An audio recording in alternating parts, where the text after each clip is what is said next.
不要慌，福星失警。这场比赛算你，雷霄。难道掌控了天之？他怎么可能踏虚而？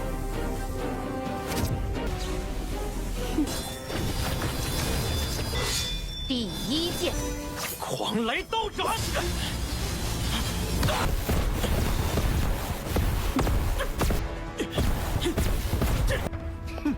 看来雷霄已。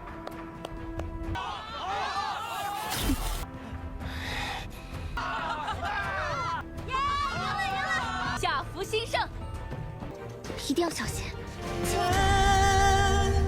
Halo guys, welcome back to KD Universe. Mari kita lanjutkan Donghua Supreme Alchemy untuk menutup di hari Selasa ini.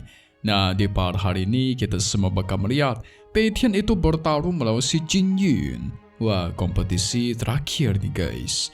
Apakah bakal menang ataukah kalah nih sektenya Pei Tian? Kalau berdasarkan part terakhir, kita semua sudah melihat pertarungan sengit terjadi di antara Jinrong melawan Wu Feng. Mereka bertarung setara di atas arena. Namun gak lama dari itu, Wu Feng pun mulai menunjukkan kekuatannya guys. Aura beruang besar dikeluarkan berubah menjadi semakin kuat.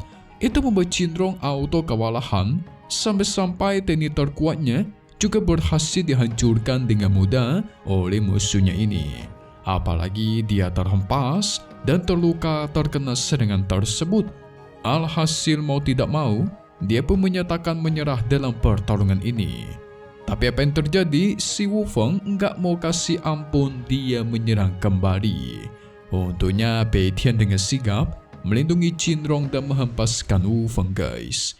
Tetua keempat sampai kesal melihat Wu Feng yang tidak ingin mengikuti aturan. Tapi Wu Feng ini tipe yang cuek, nggak takut malah meledek kembali.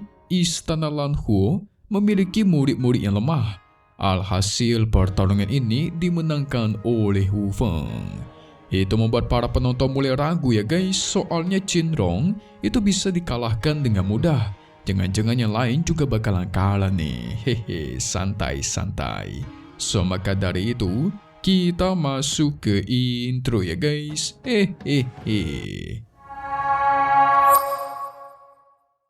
Dikarenakan pertarungan sudah selesai, Jinrong dan Wu Feng kembali ke barisannya masing-masing. Para penonton masih bersemangat dan masih ada yakin lah kalau Istana Lanhuo bisa memenangkan kompetisi ini. Soalnya walaupun Jinrong memang terhitung kuat, di sini masih ada Pei Tian dan Fu Xin yang bisa diharapkan. Kakak Qing Liang menghampiri Jinrong dan sangat khawatir akan lukanya guys. Ciaelah bocin nih. Setelah itu, nggak perlu basa-basi, kepala istana mengumumkan untuk memulai pertarungan kedua. Dia memanggil Fu Xin bersama Lei Xiao masuk ke dalam arena. Para penonton tidak sabar ingin menonton pertarungan ini. Bisa dibilang Fu Xin dan Lei Xiao memiliki fans yang cukup banyak. Dekan Lin menasihati Lei Xiao agar jangan memikirkan apapun dan fokus aja dalam pertarungan. Menang ataupun kalah itu semua tidak penting. Dengan percaya diri, Lei Xiao masuk ke dalam arena secara tepat. Dia sangat yakin kalau dirinya akan memenangkan pertarungan ini. Beda sama Fu Xin, dia tenang sekali guys, ibarat air. Perlahan saja memasuki arena, tapi dengan cara berjalan di udara. Wih, cool nih, kerennya nih, keren ya kan? 不要慌，福星失警。 Melihat itu membuat Lei Xiao terkejut. Soalnya guys, biasanya cuman orang-orang yang berada di ranah yang cukup tinggi yang bisa berjalan di atas udara. Fu Xin menegaskan, kalau Lei Xiao bisa menahan serangan miliknya selama 3 kali berturut-turut, maka dia bisa memenangkan pertarungan ini. Wah, dikasih taruhan nih. Itu membuat Lei Xiao terprovokasi, merasa diremehkan. Segera dia mengeluarkan senjata pedang guntur, bersiap untuk bertarung. Alhasil sekarang tubuhnya memancarkan aura yang cukup mengerikan. Teman-temannya yang menyaksikan itu langsung bangga guys. Lei Xiao diam-diam berlatih dan sudah menerobos ke tingkat yang cukup tinggi. 这场比赛算你，雷霄，难道掌控了天知？他怎么可能踏虚而？ Beda sama Fuxin, tiada kata gentar di mukanya. Dia langsung mengeluarkan pedang-pedang yang begitu banyak di atas langit dan dilancarkan serangan. Lei Xiao membalas dengan teknik tebasan pedang guntur sehingga tuar. Tapi apa yang terjadi? Ternyata teknik milik Lei Xiao itu langsung hancur. Mau nggak mau, Lei Xiao membentuk pelindung untuk berlindung dari ribuan pedang yang langsung menghujani tubuhnya. Orang-orang di sana tidak menyangka Fuxin ini kuat sekali. Sampai-sampai Xue Qi penasaran, apakah Chang Jingyun bisa mengalahkannya? Jingyun sebagai salah satu jenius pun tidak yakin bisa mengalahkan Fuxin. Dia menduga kemungkinan butuh waktu sekitar 10 tahun lagi baru mampu melawan Fuxin nih. Waduh.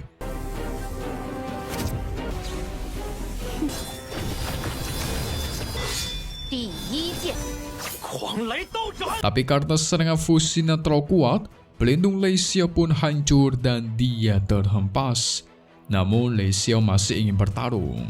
Dia mencoba melesat lagi, membuat pertarungan dari jarak dekat.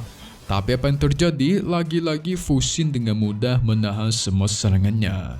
Sampai-sampai dia saja tidak perlu bergerak dari tempat dia berdiri, guys. Dia bahkan menangkap pedangnya Lei Xiao cuma menggunakan 2 jari. Bahkan Fuxin meremehkan Lei Xiao, semua serangannya yang terlalu lemah. Itu membuat Lei Xiao kesal dong. Tetapi dia sebenarnya juga terkejut tidak menduga Fuxin akan sekuat ini.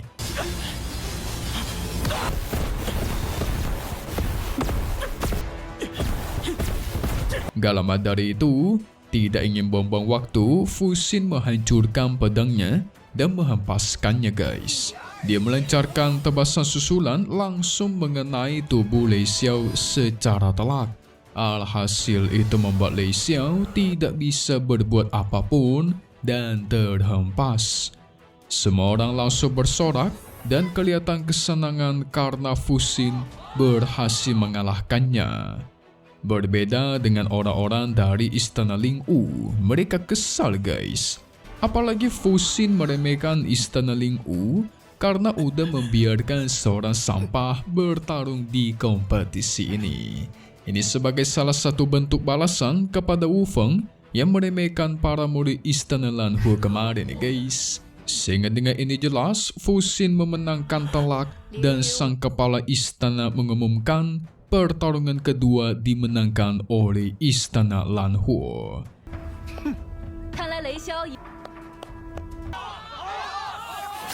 Semua penonton auto bersorak keras. Mereka memuji-muji Fuxin idolanya yang sangat kuat. Fuxin menegaskan, jikalau semisal Istana Lingwu tidak terima akan hal tersebut, maka mereka boleh menghampirinya untuk balas dendam. Dia bakal menerima semua tantangan, guys. Pada akhirnya mereka berdua pun kembali ke posisinya masing-masing. Nah, akhirnya kita sampai ke penghujung acara.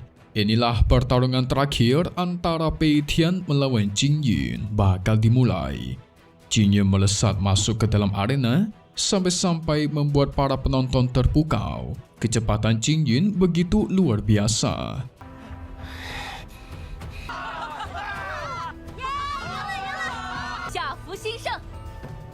Tetapi ketika Pei Tian masuk, dia tuh langsung ditahan oleh kakaknya, guys. Ternyata si kakak khawatir dengan keselamatan adiknya. Tapi Pei Tian pastikan tenang saja, berjanji akan memenangkan pertarungan ini. Alhasil Pei Tian pun segera masuk ke dalam arena dengan tenang. Jin yang menyaksikan itu bisa merasakan Pei Tian ini memiliki kekuatan, ya bisa dibilang cukup kuat lah. Para penonton bersorak keras mendukung Pei Tian untuk memenangkan pertarungan ini. Sama halnya dengan tetua keempat, dia penasaran dengan pendapat dari sang kepala istana akan pertempuran terakhir ini. Dengan pedenya sang kepala istana yakin Pei Tian enggak bakal mengecewakan mereka. Jadi ini bakal jadi pertarungan penentuan ya guys. Kalau Pei Tian kalah otomatis Istana Lanho kalah. Tapi kalau menang ya mereka lah yang menang. 一定要小心，千万不要。北天， 没想到苏北天对中。 Kita beralih kembali ke arena. Qing Yun mengatakan dia tidak pernah menyangka ya ternyata Istana Lanho masih bisa menyembunyikan seorang jenius seperti si Pei Tian. Tapi Pei Tian gak peduli guys, banyak bacot lo katanya. Dia langsung memadatkan kekuatan. Qing Yun juga ikutan mengeluarkan aura yang menyeramkan. Segera Qing Yun menyerang melesatkan bola-bola api. Semua serangan itu dengan mudah ditahan dan dihindari oleh Pei Tian. Gak mau kalah, dia pun juga langsung melesat untuk menyerang. Qing Yun menahan semua serangannya, dia kelihatan kewalahan karena kekuatan Pei Tian ternyata sebesar itu.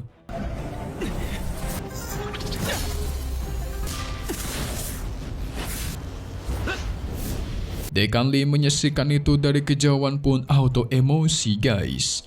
Menyuruh Qing Yun agar segera mengakhiri pertarungan ini. Jangan banyak main-main katanya.